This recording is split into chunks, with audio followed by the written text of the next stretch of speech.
Zoti Berisha, ndërkohë Partia Demokratike nesër ka thirrur sërish mbledhjen e Këshillit të Mandateve për Belinda Ballukun, një mbledhje që është refuzuar 4 herë më parë nga socialistët e Mëngjas, kështu do të ndodhë edhe nesër. Çfarë masash të tjera, qoftë ligjore, do të marrë Partia Demokratike karshi refuzimit dhe bllokimit që maxhoranca po i bën në mbledhjes së Këshillit të Mandateve? Është paralajmëruar kallëzim penal për Niko Peleshin. Jeni dakord me këtë? Faleminderit. Thirrja që antarët e Këshillit të Mandateve, deputet të Partisë Demokratike, po i bëjnë mbledhjes së këtij forumi parlamentar, kërkon që të zhbllokojë me çdo kusht parlamentin e bllokuar nga Edi Rama dhe të marrë fund një grush shteti që ai po zhvillon për të mbrojtur vjedhjet e tij dhe të Lubi Ballukut. Edi Rama e ka shumë të qartë se çdo akt i asaj dosje ka 2 autor. Ka Edi Ramën dhe Lubi Ballukun.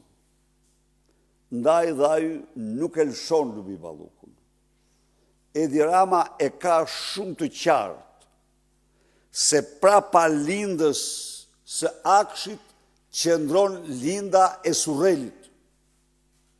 Po, e sigurt, me regjistrim ambiental dhe me dëshmira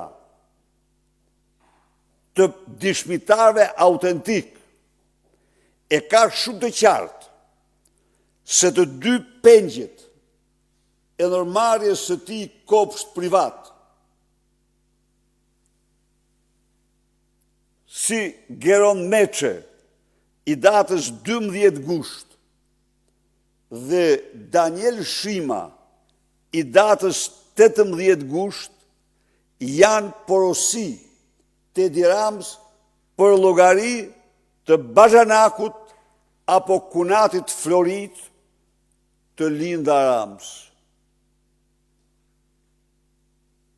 Edi Rama, pra, është i vendosur të shkelë çdo ligj, të dhunojë, të shkelmojë kushtetutën,